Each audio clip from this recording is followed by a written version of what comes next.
One of the problems we've encountered as professional locksmiths when going behind the unscrupulous scamming companies that you're going to encounter, because they're very prevalent in the bigger cities, is the fact that they leave parts out of the lock when rekeying. I don't know exactly why they're doing this, whether they don't have the proper universal pin kit with all the different sizes, or whether they don't want to take the time. I really haven't figured it out yet. Maybe it's easier for them to pick the lock and gain entry to your house. Since they're dishonest in one area, maybe they're going to come back and rob you later. I don't know. You know, it could be 100 different reasons. But regardless, what they do is they leave the pins out of many of the chambers. I found most of the locks that I go behind, and in every case, every single case where I go behind where a scam company has rekeyed the locks, there are missing tumblers.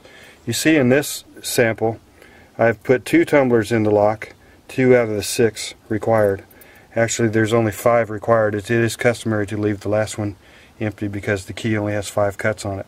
If you had a key with 6 cuts on it, you would put all 6 tumblers in the pin tumbler lock. But this is how they reassemble the lock, with only 2 pins in it, 2 or maybe 3 at the most. And they have compromised your security greatly, and the lock won't work as long, it won't be as secure. Just 100 reasons why this is a bad idea. And these people that do this are very, very dishonest and unscrupulous. A legitimate locksmith will go ahead and pin all of the positions in the lock. This is the proper way to load a 5-pin tumbler lock. It's acceptable to leave the last chamber empty, but this is the way it should be properly loaded for better security. And this is not the way I find it in every single case that I go behind one of the scam company locksmiths.